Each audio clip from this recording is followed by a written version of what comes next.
नमस्कार दोस्तों। मेरा नाम है विजय कुमार। आप देख रहे हैं कॉमिक्स पिटारा चैनल को। तो चलिए दोस्तों, हम लोग कॉमिक्स पढ़ रहे थे काली बिल्ली, जो कि तिरंगा की कॉमिक्स है। इसका पहला पार्ट मैंने अपने चैनल पर अपलोड कर दिया है। पहले पार्ट में मैंने इस कॉमिक्स को 15 पेज तक कवर कर लिया था। अब इस पार्ट में इसके आगे कहानी को शुरू करते हैं। जिसके बजने का मतलब होता है कि आ पहुंची है पुलिस। मैंने पुलिस को बुला लिया है, अब ये नहीं बचेगी। वूं वूं वूं। पुलिस चंद ही मिनटों में यहाँ पहुँच जाएगी और मेरा पुलिस के हत्थे चढ़ने का कोई इरादा नहीं, क्योंकि अभी अपने उद्देश्य में मैं बहुत दूर हूँ। बेनी की ज़िंदगी और उसकी इसकी तो मैं बाद में ले लूँगी। अभी तो मुझे खाली हाथ भागना होगा। धाड़। उफ। जब तक तिरंगा की आंखों का अंधेरा छटा, तब तक कैटी रात के अंधेरे में गुम हो गई। एक बार फिर बच निकली वो, लेकिन इस बार वो उस चीज़ को ले जाने में सफल नहीं हुई जिसके लिए यहाँ आई थी। और वो चीज़ है ये इसकी। शुक्र है तुमने मेरी ज़िंदगी और ये लक्की इसकी बचा ली। मुझे दो मेरी लक्की इसकी। ये इसकी तुम्हें मिलेगी मिस्टर बेनी, लेकिन अभी नहीं। मुझे इससे थोड़ा काम है। जल्द ही मैं इसे वापस लौटा जाऊंगा। पुलिस पहुंचने ही वाली है, इसलिए मैं बेनी से ज़्यादा सवाल जवाब नहीं कर सकता। अभी मैं ये नहीं चाहता कि पुलिस इस इसकी के बारे में जाने। अरे रुको। बेनी रुकता ही रह गया और तिरंगा चला भी गया। दूसरे ही क्षण बेनी एक झटके से पलटा। कैटी शेरपा से उसकी कुदाल ले जा चुकी है और तिरंगा मुझसे इसकी। मामला बिगड़ता जा रहा है। मुझे तुरंत ही शेरपा, जुंगाली और खान से मिलना होगा। बेनी हवा का झोंका बनकर वहां से निकला, जबकि इस बीच तिरंगा। ओह, मेरा शक सही निकला। इस स्कीम में ड्रिल से छेद करके बड़ी सफाई से ये छोटी सी डिबिया छुपाई हुई है। निश्चय ही इस डिबिया में कोई बहुत ही कीमती चीज रखी है। इसे खोल कर देखता हूँ। अरे, इसमें तो बस एक पुराने कागज का टुकड़ा है। क्या है इस कागज में?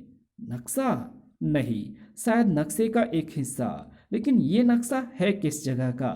गौर से उस कागज के टुकड़े को देखता तिरंगा कागज पर मौजूद उस आकृति को देखकर चौंका। मेरे ख्याल से ये किसी बिल्ली की आकृति है।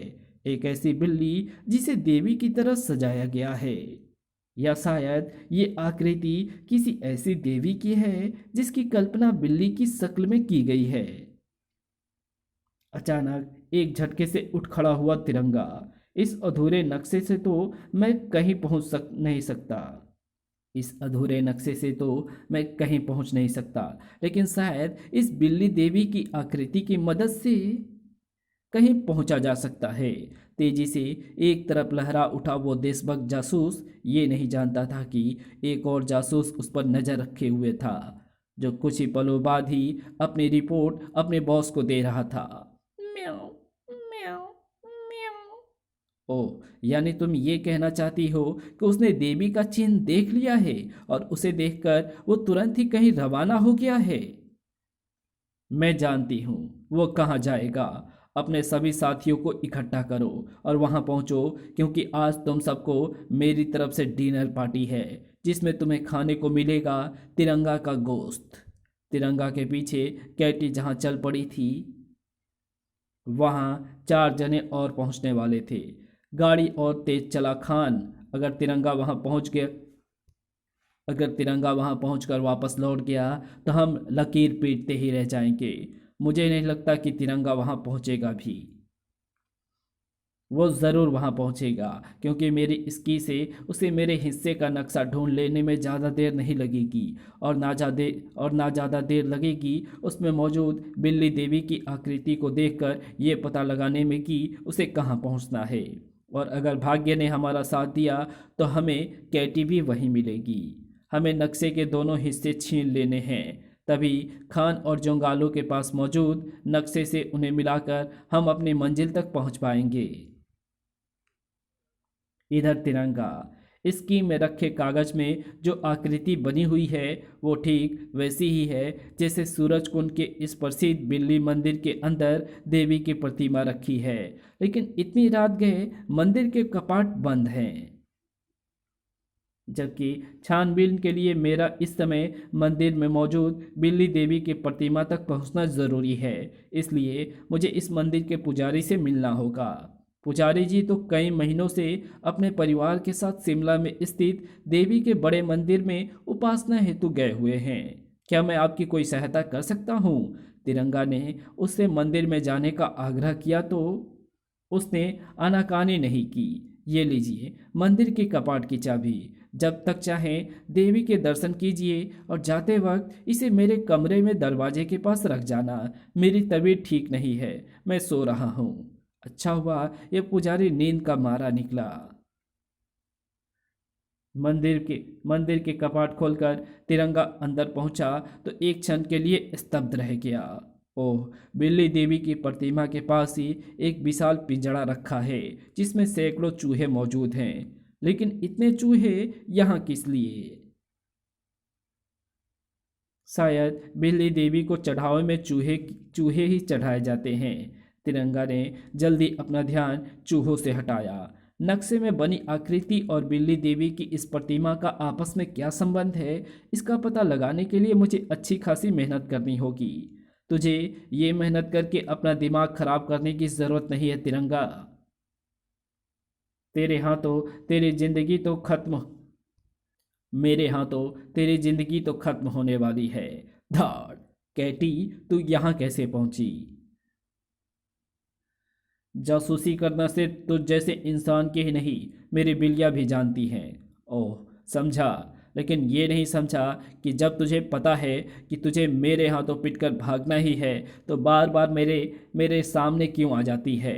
इस बार ऐसा नहीं होने वाला तिरंगा, क्योंकि इस समय तू देवी माँ के इस मंदिर में मौजूद है जहाँ ऐसे ऐसे हथियार हैं जो तुझे लाश बनने में ज़्यादा देर नहीं लगाएंगे। जैसे ये कठोर पंजे, खच, उफ। ये मजबूत दांत, खच, उफ। इन घातक हथियारों के साथ तो ये और भी ज़्यादा घातक हो गई है। मुझे इस बात का पूरा ख्याल रखना होगा कि अब उसके हाथों में थमे हथियारों का संपर्क मेरे शरीर से ना हो पाए। टनाक। बसते बसते तिरंगा वो काम भी कर गया। शेरपा की इस मिनी कुदाल में भी इसी नक्शे का बाकी हिस्सा होगा। ये मेरे काम आएगी। तिरंगा ने कैटी की कमर से लटकी कुदाल झपट ली, लेकिन वो उसे अपने हाथ में नहीं रख पाया। शेरपा की इस कुदाल में रखा नक्शा तेरे किसी काम का नहीं है तिरंगा। धार। क्योंकि इस मंदिर से तेरी आत्मा सीधे परमात्मा से मिलने वाली है।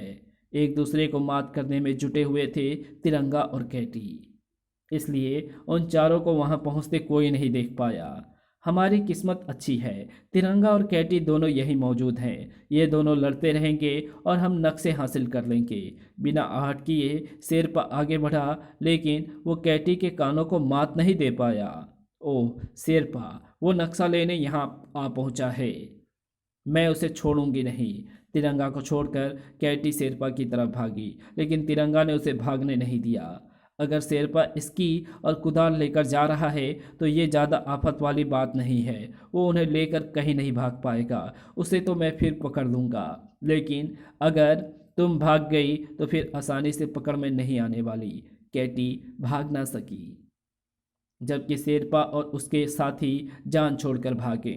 चलो इधर कैटी के कहर का शिकार बना तिरंगा। मेरे उद्देश्य की राह में तू बड़ी रुकावट है तिरंगा, आज तो मेरे पंजों से नहीं बचेगा। आह! खूंखार बिल्ली घायल शेरनी बन गई थी। तिरंगा को उछाल फेंका उसने पत्थर की बिल्ली के उस बड़े मुंह में और खींच दी वो जंजीर। खट। दूसरे क्षण पत्थर की बिल्ली का मुंह एक झटके से बंद हो गया और उसमें चूहे की तरह फंस कर रह गया तिरंगा। तेरी जैसी भयानक मौत आज तक कोई नहीं मरा होगा तिरंगा, क्योंकि आज तक किसी भी जिंदा आदमी का मांस बिल्लियों ने नहीं नोचा होगा। म्याऊं। मानो शेरनी बिल्ली की आवाज में दहाड़ी, और उस दहाड़ की प्रतिक्रिया में वहां पहुंची बिल्लियां। दो नहीं, चार नहीं, सैकड़ों, हजारों। म्याऊं, म्याऊं। और हर बिल्ली का एक ही निशाना था, तिरंगा। कुछ ही समय में ये बिल्लियाँ तेरी हड्डियों से मांस का एक एक कतरा नोच लेंगी और इनसे बचने का तेरे पास कोई रास्ता नहीं है, क्योंकि ये भूखी बिल्लियाँ तुझे इतना मौका नहीं देंगी कि तू पत्थर की बिल्ली से छूट जाए। तेरे रूप में मेरे रास्ते का बहुत बड़ा रोड़ा खत्म होने जा रहा है। अब मैं शेरपा खान और जुंगाली से नक्शे के चारों हिस्से हासिल करके उन्हें यमलोक पहुंचा दूंगी। गोली की तेजी से कैटी वहां से निकल गई, तिरंगा को ठीक मौत के दरवाजे पर खड़ा छोड़कर। और दरवाजे के अंदर जाने से वो खुद को रोक नहीं सकता था, क्योंकि उसमें खींच ले जाने के लिए उसके शरीर से चिपटे थे हजारों यमदूत खूंखार बिल्लियों के रूप में। तो क्या आज तिरंगा को खत्म हो जाने था? जानने के लिए पढ़े मौत पीछे पीछे। मैं कई बार मौत से बचा, लेकिन इस बार नहीं बच पाऊंगा, क्योंकि हर कदम पर है मौत पीछे पीछे। राज कॉमिक्स में तिरंगा का रोमांचक कॉमिक विशेषांक। तो मिलते हैं आपसे इसके दूसरे भाग में, तब तक के लिए बाय। अगर आपको ये वीडियो पसंद आई हो तो इस वीडियो को लाइक शेयर कमेंट ज़रूर कर देना। चैनल पे नए हो तो चैनल को सब्सक्राइब कर और नोटिफिकेशन को सिलेक्ट ज़रूर कर लेना। तो मिलते हैं आपसे एक और नई वीडियो में, तब तक के लिए बाय।